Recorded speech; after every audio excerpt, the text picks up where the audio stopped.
Hello, everyone, and welcome to Assistance Dogs of the West Advanced Courthouse and Crisis Response Canine Conference. And this is a pre-conference workshop that we're so happy you could join us for. And we're going to be talking today with Dr. Brent Parker. But before I introduce him, let me introduce myself. My name is Marcy Davis, and I am with Assistance Dogs of the West and a handler of a service dog, Lovey. So thrilled you could be with us today because we're going to be talking about COVID-19 and how that impacts you and your courthouse facility dog or crisis response canine. And then we're also going to be talking with Dr. Parker about emergency preparedness in general and what we need to be doing for our dogs for any type of emergency that might come up, whether that's an emergency that something's happened to your dog, or if it's some type of emergency that you have to evacuate your home or your office. So we're going to talk about that and some things that you can think of and be aware of as you are taking care of your dog. So I just want to begin by introducing you to Dr. Brent Parker. Dr. Parker graduated with his veterinarian degree from Colorado State University's School of Veterinary Medicine and Biomedical Sciences in January of 1988. And he is a companion animal veterinarian, and he is the owner and operator of Santa Fe Animal Hospital in Santa Fe, New Mexico. And he opened that up in August of 2000.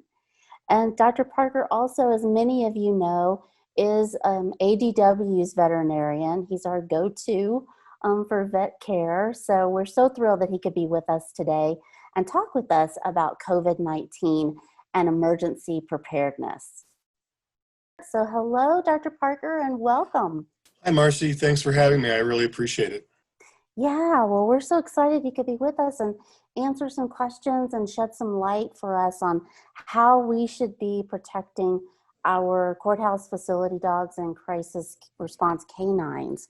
So I know lots of things that we've been seeing in the media and on TV, but I know the CDC, the Center for Disease Control, has put out some new guidelines, and they've actually addressed assistance dogs and especially service dogs.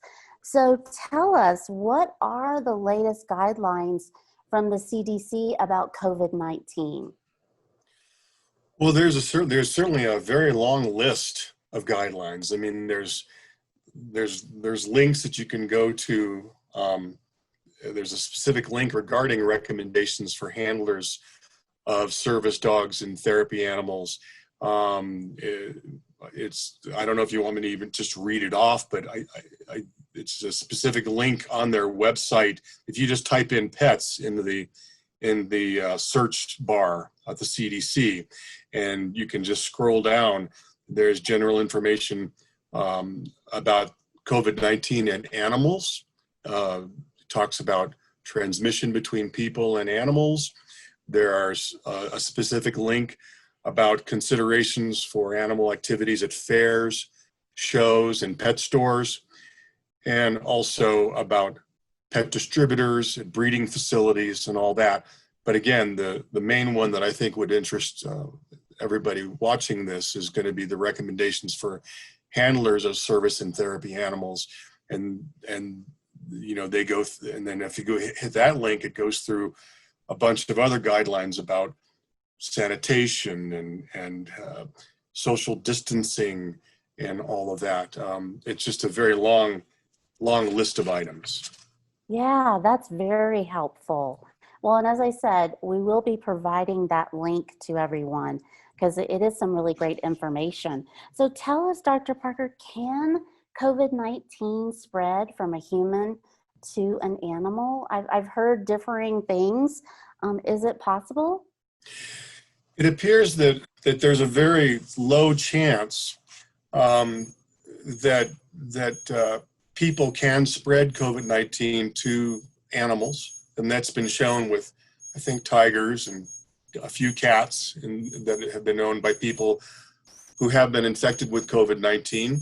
Um, and I think specifically in the tigers, they actually might have shown some clinical symptoms of respiratory disease.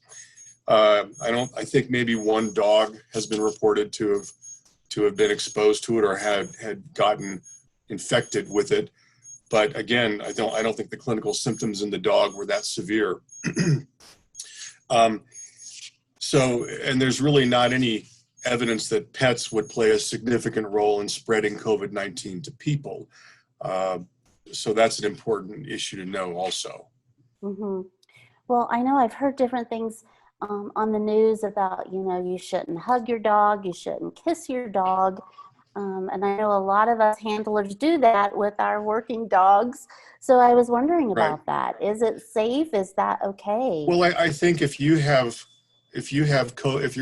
COVID-19 virus, you probably should stay away from your pet for a certain quarantine period. And I'm not sure if that's 10 days right now. They keep modifying it a little bit. I think it was 14, but then maybe now it's down to 10.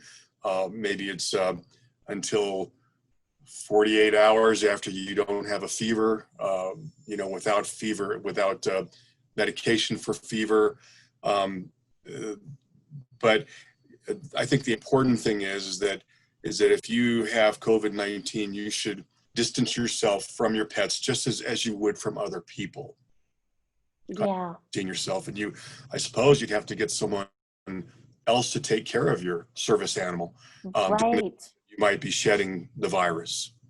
Yeah, I was going to say, you definitely need a plan in place. Exactly. In case that happens.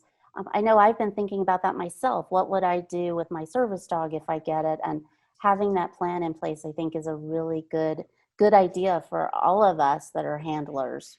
Yeah, I think specifically the CDC guideline says people with symptoms of COVID-19 should not touch, be close to, or interact with therapy animals. If someone is sick with COVID-19, they should wait until they recover before interacting with therapy animals. Yeah, I think that's it's verbatim really from the CDC.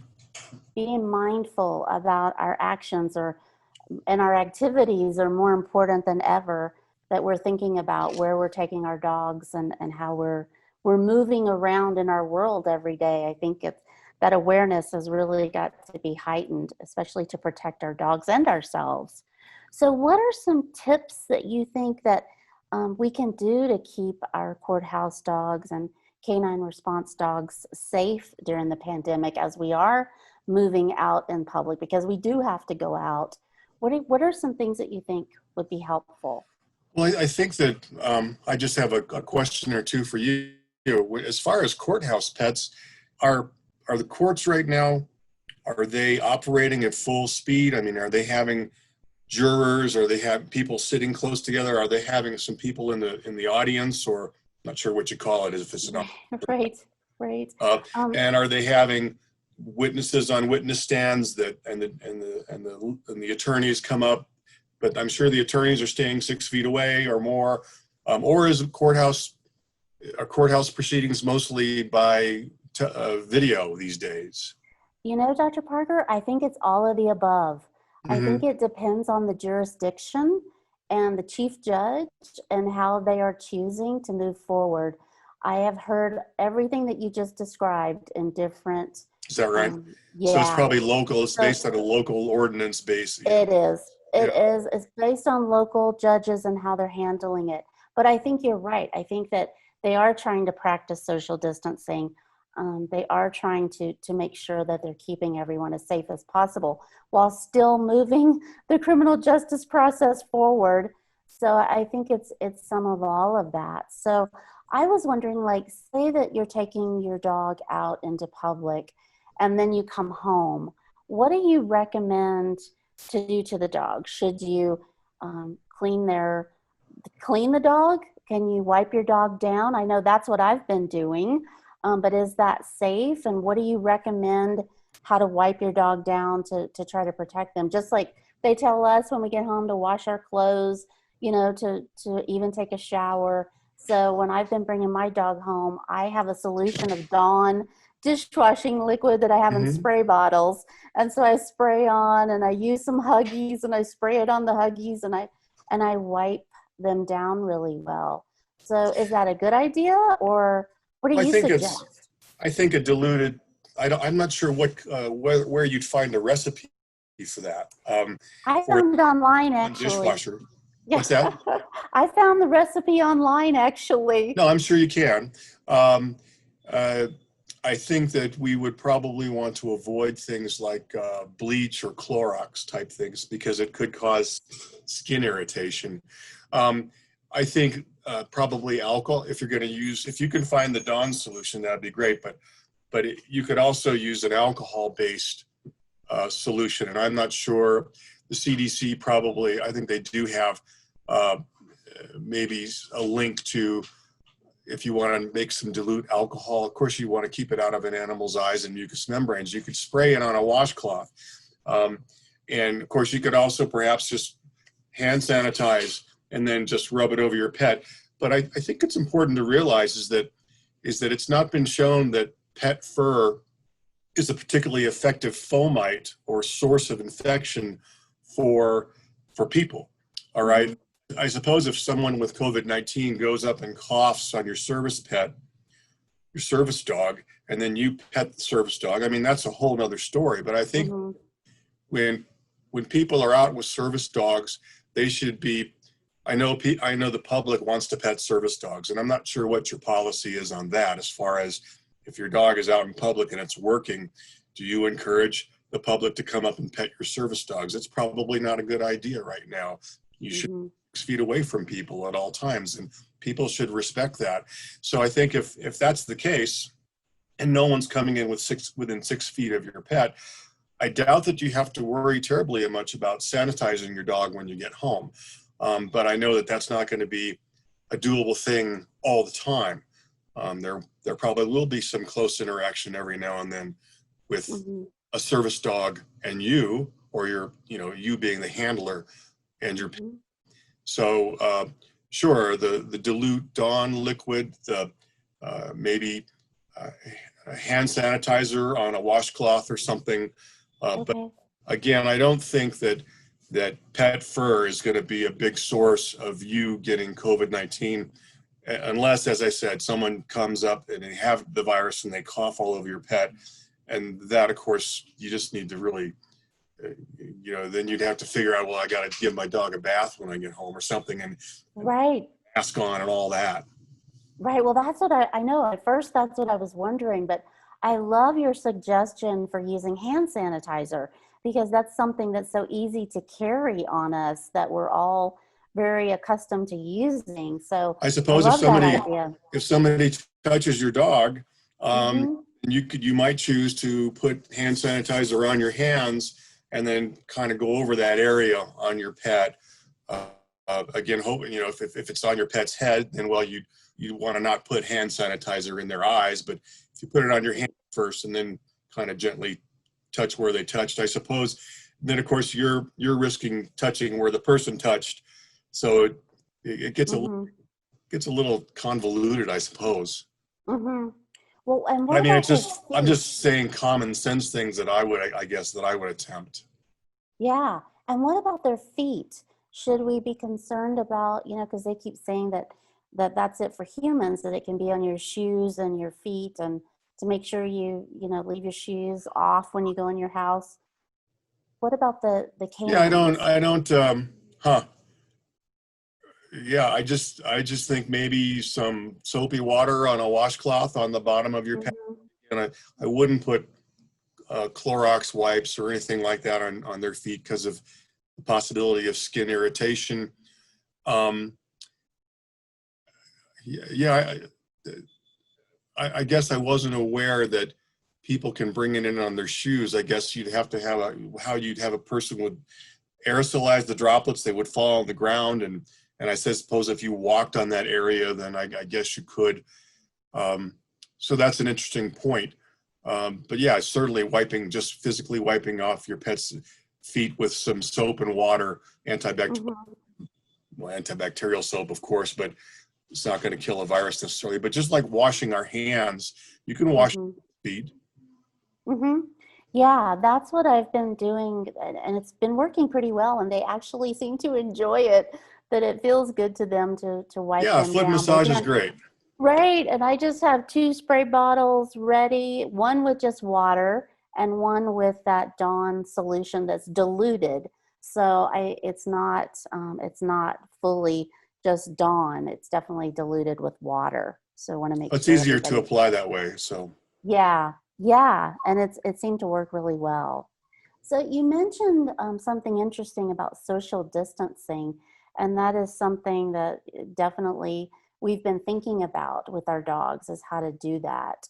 So do you agree that it's 6 feet that we should socially distance? Do you have any thoughts about social distancing for our working dogs? I believe that's what's stated in the CDC guidelines. And that's a hard question for the person with the dog, because I suppose that you don't want to necessarily come off as being terribly aloof. You have a nice friendly dog. Right. I think that might put the handler in kind of a tough position sometimes. Stay away. Yeah. But it's more of an issue with people to people contact. Um, Again, it's not thought that people give COVID-19 very, very commonly at all to pets. So it's good to protect your pet, but it's probably more important to protect yourself from other people. So I think the 6 feet guideline is probably a good thing to follow, and your pet is next to you. So that makes sense to me. Hmm. Do you have Yeah. another thought on that? It is hard. It is really hard, especially when you have these beautiful, gorgeous canines that everybody's Yeah. attracted to. They're little magnets. Hmm. But yeah, just trying to still be friendly, but maybe, one thing I've been doing is having my dog sit and letting a child talk to my dog from a socially distanced, so that they are still getting to interact, but it's not as close up. So I feel like it's a little safer I for think my that's a dog. great. I think that's a great idea. If people can talk but keep their distance, and it's probably a very good lesson for children to respect that, and at the same time they can interact with the dog, um, and but they will learn societies or civilizations lesson about social distancing. So that's a very good suggestion. Okay, good, good. Yeah, and the children are actually better at it than the adults, I have to say. I would Um, say you're right. Yeah, yeah. exactly. Yeah, they definitely are. Well, I do want to ask you, what are some signs and symptoms that we should look at if our dog does, we don't want to even think about it, but if they do get COVID-19, what are some signs and symptoms that we as handlers should be looking for if we see Okay. any exhibit of that? Yeah, that's a very interesting point, or question. At this time, um, the symptoms of a pet to get COVID-19 are pretty much the same as a lot of other illnesses. And so that actually drives um, testing in pets, which is actually not routinely done right now, uh, that issue. For example, if your dog is lethargic, having a fever, which you need to take their temperature, and it should be in general less than 102.5, between 100 and 102.5. If it's over 102.5, then your pet may have a fever. Shortness of breath, difficulty breathing, um, sneezing, nasal discharge, and even vomiting and diarrhea. Now, that list of symptoms goes along with a whole bunch of other illnesses, right? Yeah. Uh, Dogs have their own version of the flu. Dogs have their own version of kennel cough. Dogs can get a fever for bacterial infections which have nothing to do with viruses. They can eat something unusual and start having vomiting or diarrhea. So that if your dog has any of that or all of those symptoms, you need to certainly contact your veterinarian and try to get it sorted out. The law in New Mexico at this time does not allow me to routinely test animals for COVID-19. If I'm aware that a sick pet has had contact with someone who has COVID-19, I can contact the Department of Health in the state of New Mexico, and I can request, and if the pet's showing symptoms, I can request testing for that pet, but it has to be sort of approved by the State Department of Health. There's no test that I can run at the reference lab that I use that will test for COVID-19. It has to be approved by public health authorities. That's my not to my knowledge, that's the limitation for veterinarians in general.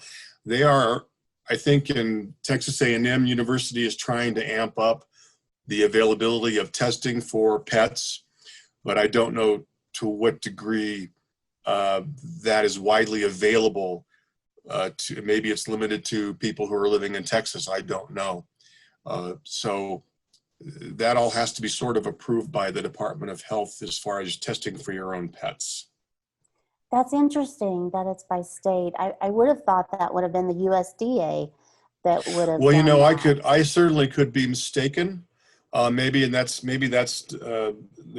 directed for state by state issues. I guess I'm not aware of that. I should have been more prepared here. No, that's just interesting. I was curious about testing and how that would work for animals and especially for canines. What kind of test, what is the test like for them? Well, I'm going to assume it's a saliva test or an oral throat swab or something like that.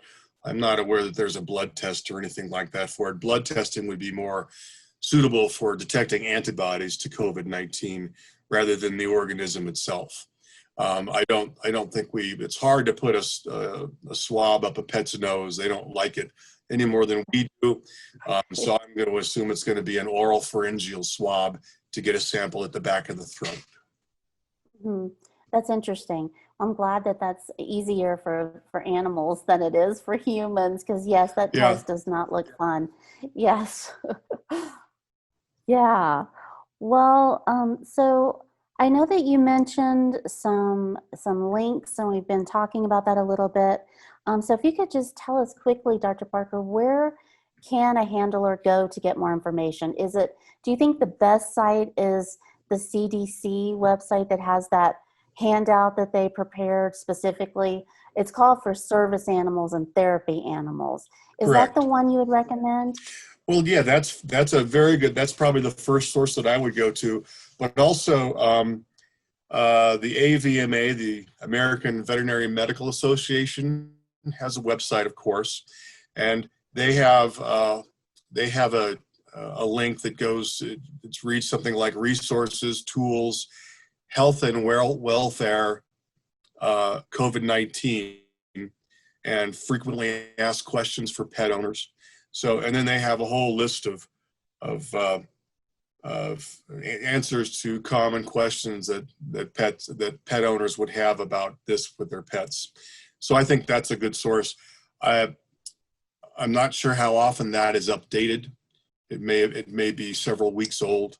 The CDC tends to have more current updates on their recommendations than the AVMA does, but you might just go to there and find out, oh, this was updated last week, and you have to keep visiting the website.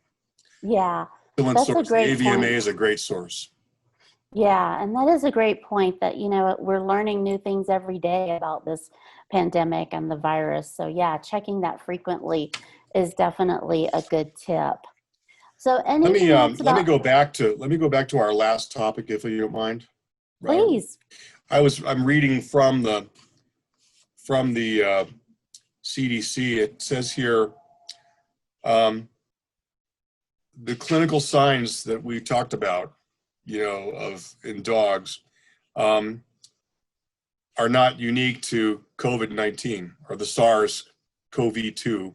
And as such, veterinarians are strongly encouraged to rule out more common causes of these clinical signs in animals before considering testing for SARS-CoV-2. The CDC, USDA, and other federal partners have created guidance, which is a link, including a table of epidemiological risk factors and clinical features for SARS-CoV-2 in animals to help guide decisions regarding animal testing. So that's something that came right from the CDC website. So even as a veterinarian, I have the ability to go down a list of procedures that then I can determine, well, how important is it for my patient, my dog patient, to get tested? But it's kind of, you sort of have to rule out a bunch of other diseases first before you really need to consider getting your dog tested. So that's kind of an important point. Yeah, thank you. That's really helpful. And yeah, I can't imagine for you as a veterinarian how you do rule all those things out, because all those are so common in our canines that they could Well, the have other a whole things, host of yeah, those. the other things are things we routinely test for. And of course, as a veterinarian, we ask people, if your pet is ill, we do ask people, are you infected with COVID-19? And we try to do that before we invite a pet into our hospital. We're not allowing people into our hospital right now. They have to drop their pet off at the front door, or in a carrier, or on a leash, and we change leashes. And we do ask people, have you been exposed to it, or are you showing symptoms? So that's an important thing to help out with all of this. Yeah, that's a great protocol. Yes, for keeping your own staff safe and trying not to transmit the virus. So that's great. Thank you for sharing those. Sure. Anything else about COVID-19 that you can think of? Any other tips or resources? Anything else? Boy, unless you have a specific question, I guess, social distancing, wear a mask, wash your hands, just like we're Yeah, people. And, yeah. you know, uh, And wipe our dogs down and try to keep them as wipe your and dogs and you down and go to the CDC for guidelines as they evolve. And I think too, washing our vests, washing the collars, the Yeah, collars, leashes. leashes, their vests. Yeah, that's something that I forgot to bring up. Sure, that's important. Or wiping them down with the Dawn dishwash stuff, or even hand Hmm. sanitizer. That would be very helpful, keeping those washed also. Yeah. And just to add, you were talking about what I do when I'm wiping down my dog is I actually put gloves on. And I have little gloves on and I put the hand sanitizer, I put the Dawn on my hands and with the Huggies. And now I'm going to use the hand sanitizer. I love that idea, but I'm still going to use my gloves so that, as you were saying about if anything really has been transmitted, that I can be safer. And then I pull the gloves off and dispose of them. Yes, and yes, and I suppose you'll be buying lots of gloves, and Yes, I are have been they are buying it, they which can uh, be are they tricky. available, readily available to the public? I mean, Well, I we use them here, and we get them from our medical suppliers. But I guess I guess you can buy huge boxes of gloves at the pharmacies these days. I actually got a lot of gloves and sanitizer and PPE from the part of the New Mexico Sexual Assault Coalition. We Hmm. actually could do it through the National Domestic Violence Coalition. They gave us all an opportunity to purchase PPE for ourselves and for our victim service organizations. Okay. So that's how I was able to stock up on some of those things. I took advantage of that and purchased quite a few boxes of gloves and I go through them. I really use them Hmm. in trying to make sure that I'm keeping my dog safe and myself safe. Yeah, we wear gloves here, and we also do lots of hand washing and hand sanitizer here. So. Yes, yes. Well, that's great, Dr. Parker. Well, we want to talk now about emergency preparedness because this pandemic has definitely got all of us thinking more about that and how to make sure we do have things stocked up and have on hand in case we have some kind of emergency that occurs with our courthouse facility dog or our canine crisis response dog. So tell us what are some general tips on how we could be prepared for other types of emergencies? Well, first of all, you can try to be aware of what does constitute an emergency. There's a whole list on the AVMA website regarding important symptoms of emergencies that would require immediate veterinary care. Like if you don't mind, I'll just go down the list. Severe Please. or bleeding that doesn't stop within 5 minutes, choking, difficulty bleeding, bleeding from the nose or mouth or rectum, coughing up blood in the urine, the inability to urinate or pass stool, eye injuries, of course, squinting your eyes is a sign of pain, other eye injuries too. Also, just being aware of, any poisons, toxins, your own medications that your pets might have eaten. It's important to keep track of all that because, and some you have to, antifreeze, xylitol, which is an artificial sweetener found in gum and even chewable medications that people take. And of course, there are food items like grapes, macadamia nuts, and among others. And all of these things are listed. There's a chocolate. All these things are listed on the AVMA website. And I think that in general, people who are handlers of assistance dogs have already been educated about all of these items too. But if you think your dog has gotten into contact with any of those things and your own medications, that's of course would require immediate veterinary care. Obviously, bone fractures, anything that's painful or causing anxiety in your pet, heat stress, heat stroke, refusal to drink water for 24 hours, being unconscious, just kind of very, very common sense things. So those are some things that you need to pick up your phone and contact your veterinarian.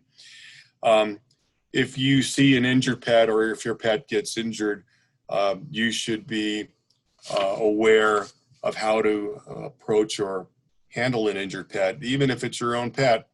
If your own pet is in pain, they might bite you. And so you probably would need to have the ability to put a large coat on your pet or something if that's possible. It's not a bad idea to have a muzzle available. You can even, if you have a leash, you can even wrap the muzzle around wrap the leash around the muzzle gently to try to avoid being injured yourself and getting help from others also. But again, we're talking about social distancing. It's not always easy to get help from somebody else. But of course, if you can get your pet in the car and get them to your veterinarian, that's very helpful. Yeah, what are some things that you think we could have on hand to deal with some of those emergencies? I know I've seen lots of lists for things to have in an emergency kit. And Right. I know I have one in my house and in my vehicle so that I try to be as prepared as I can. But what do you recommend to have in a kit like that could cover some of those different types of things that you just described? Well, I mean, it's always good to have for injuries and wounds, having antiseptic, antibiotic ointment, having antibacterial soap available, bandage material, gauze, nonstick Telfa pads, adhesive bandages are okay, but probably a better thing would be to use the non-stick bandaging material. You can get them from veterinarians. You can get them at stores that the tape sticks to itself rather than to skin and fur. If you think your pet has eaten something, you could have milk of magnesia or activated charcoal available to give. These things are all on the AVMA website too. Hydrogen peroxide is useful to induce vomiting in certain situations. Not everything that your pet might ingest that's poisonous or toxic should be vomited. There are caustic things, petroleum products should not be vomited. If your pet drinks bleach, well, we should not induce vomiting with that. If your pet eats chicken bones or something sharp, sharp objects like pins and needles, or pets have eaten knives and silverware. You should not have your pet vomit those things up, chicken bones, that type of thing. So, so call your veterinarian before you attempt to induce vomiting. It's also, and of course, you would probably be good to have a thermometer on hand to check your temperature. Having some saline eye rinse would be good. Saline is what people use to clean their contact lenses with. You can actually just hold it up and squirt it in the eye, or wet a cotton ball and squirt and squeeze the cotton ball into the eye. You know, and if you do get the pet to the veterinarian, you should ask them to, if they need to use, you can ask them to use a stretcher if your pet is badly injured. And you can try to put your pet on a large blanket. And if you can get someone to help you, just hold the four corners of the blanket up and pick the pet up on the blanket. That can be very helpful. You should also have the phone number for animal poison control, the ASPCA animal poison control. And if you'll just let me turn over here, I will get that number for you. Thank you. I actually had to use that. I used poison control last summer. Yeah, I was just saying, Dr. Parker, I used poison control last summer and it was wonderful. My dog actually ate an avocado and I was so afraid. I didn't know if that was bad.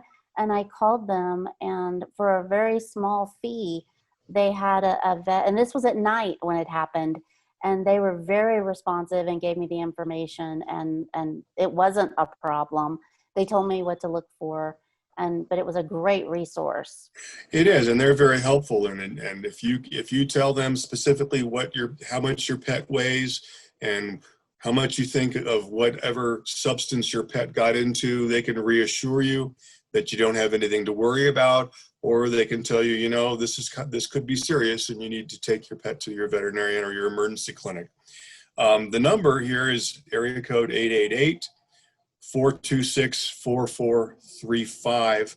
The other thing I would mention is, something just happened here. Can you hear me? Yeah, you still look great. Okay, well, for some reason I don't have video right now. I think I just hit the wrong button on the computer. I'm sorry. The other thing I would mention is that you can call your local poison control for people. And I know here in New Mexico, there's an 800 number for poison control in Albuquerque, that's based in Albuquerque. And they are often very willing to help with questions by the public about their pets, and they're very knowledgeable. So that is another resource. Call your local poison control and see if they will help you if you can't use the Animal Poison Control Center with the ASPCA. Yeah, and I just want to add to that and clarify, when I called the National Poison Control number, I actually spoke to the person that answered. They were not a veterinarian, but they gave me some information, and then for a small fee, I could talk to a veterinarian. And I just wanted to do that because it was my working dog and I wanted to make sure. So I paid that fee to actually talk to someone, and it was awesome, the information that I got. And they would let me call back.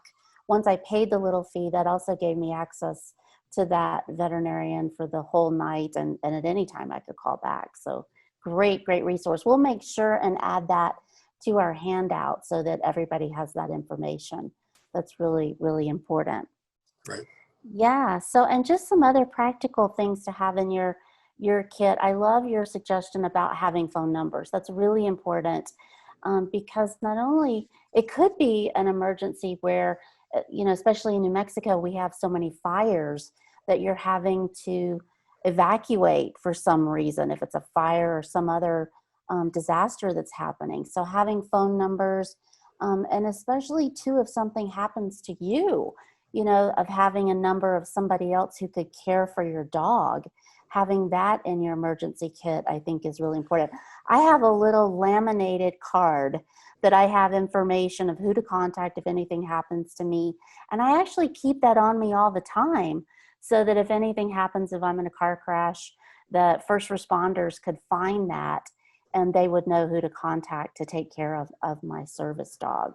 So I think it's important that we have that on us. Yeah, that's a great suggestion. And also, of course, yeah, if you hopefully you would also have a lot of these phone numbers stored in your phone too. Yes. So, yeah, that's a very good idea.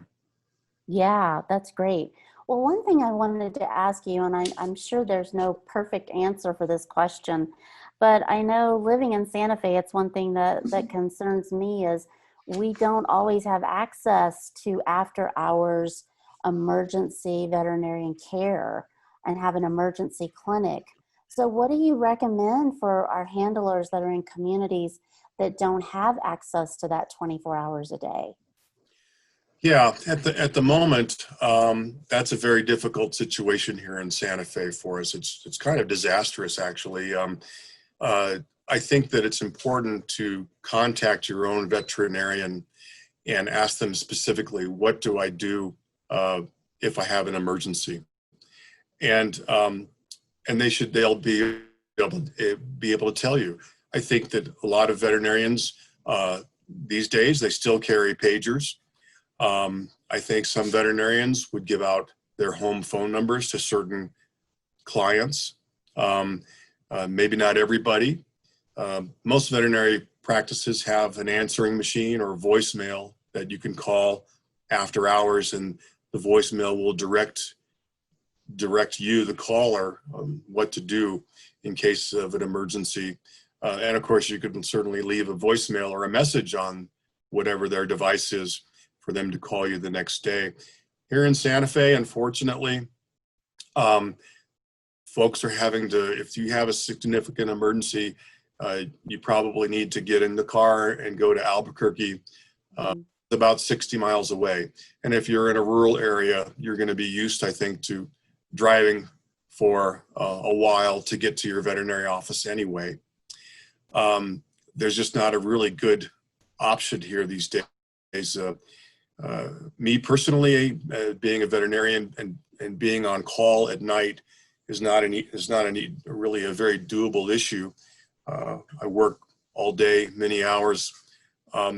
It's hard for me, it would be very difficult for me to meet someone in the middle of the night at my hospital by myself and practice social distancing and try to handle a sick or injured animal by myself. It's best to go to an emergency facility that is fully staffed and has a veterinarian, technicians and staff and all that. And so for that reason, it's probably better to drive the 60 miles or whatever and have that type of care available rather than having something not be done optimally by yourself. Mm-hmm. Well, I think that's a really great point you made about talking to your veterinarian and again, having a plan in place, right, so that when you're calm, you can make that plan instead of when you're in a crisis of trying to figure out what to do. I think that's a great idea, and making sure that you do have a plan A, plan B, and plan C. And again, having that emergency preparedness box or bag or whatever you have, of making sure that you have those things on hand so that it can help you to buy that time until you could get to some type of veterinary care in whether it's in your area or if it's where you have to drive some distance to get that. So planning. Yes, and yeah, that's a very good point. I think that people that have service dogs, they're gonna take the time to think all this out and have that ready to go. So I know you guys train the dogs and you also train the handlers very well. So I appreciate that. Yeah, and I think it's wonderful too. Our handlers, many of them have multiple courthouse facility dogs or crisis response canines. So it's nice if they can have a policy. We've talked about that and having policies. And I think that emergency preparedness should be part of those policies. And I'm hoping that many of them have that. many of you who are watching this today. If you don't, then that's a great topic to bring up at a staff meeting about how to Sure, yeah. develop those. Yeah, so that you definitely have that in place. So what do you think, I've been through kennel cough. I've been through a lot of the different things that you're talking about with my dogs over the years, my service dogs. So what do you think, how long should we, like if they start coughing or vomiting, what's a reasonable time that we can just kind of wait it out and give them some of those medications or that we might have on hand? What's a reasonable time though when we start saying, wait a minute, this is not getting better and I need to get some medical care for my canine? Well, I mean, one of the most common things that is a presenting issue for patients, for clients and patients, is vomiting. And any dog can go out and vomit once or twice if they eat some grass in the yard or whatever. But if they're vomiting and not holding food down for more than say, if they're vomiting like 10 times in a short period of time within a few hours, then you need to go to your veterinarian. If it's multiple times during one day, then that's another reason. If they're getting dehydrated and weak from vomiting, then certainly you need to call your veterinarian. Diarrhea, not so much. Dogs can eat anything and have diarrhea for a day. If there's blood or mucus in the diarrhea, then you probably should look into getting a stool sample to your veterinarian to see if there's some medication that can be given. You can give Pepto-Bismol to your pet. You can give kaopectate to your pet. You probably should talk to your veterinarian about dosing, because it depends on how large or small your dog is as far as how much you give. You can give your pet aspirin if you don't have any pain relief. Not so much in cats, but in dogs, you can give them about 10 milligrams per kilogram of aspirin, at least one dose, until you can call your veterinarian. Unless there is significant gastrointestinal bleeding, then you should avoid aspirin. But and coughing, well, a few coughs, if it's allergies, that's okay. But if your pet is coughing and has a fever, that's sort of a different story. So taking the temperature, so that when you do call your veterinarian, you can say, my dog is coughing, or my dog is vomiting, and this and this and this. And also its temperature is 104, or maybe the temperature is 101, and that's normal. It's helpful when you're talking to veterinarians or their staff. The more information that you have available to tell them, the better it is, and for them to direct you. Mm-hmm. That's great. Well, and a couple of other things that I keep in my kits, just in case I have to evacuate, if it's that type of emergency preparedness. I also keep some extra food in there. I keep a water bottle in there in case I That's do very need good, to yeah. get some water. And a portable bowl, bowls for Right. the water and bowls for the food. So just a couple of other things, and in case I have to get out really quickly. Right. Yeah. Yeah, And and everybody, when they take their dogs out, they have poop bags and things like that. right, yes, absolutely. Right. And I also keep on hand extra medications that my dogs are on. And I keep that in my emergency preparedness. And especially now that it's a little bit harder to get things, I'm keeping a little extra in my kits, because I am a little worried that I might not be able to get those medications, especially things that are shipped to me, as those things have been impacted by COVID. So yeah, so Yeah. having No, I extra think that's medications. having your pet's medications in a way that you can take them with you if you need that. That's a very good idea. So thanks for mentioning it. Yeah. Well, Dr. Parker, I could talk to you about these things all day. This has been so helpful and informative. And I just want to ask you if there's anything else about emergency preparedness, any other tips that you want to give us before we finish up today, or other resources where we can get more information about emergency preparedness?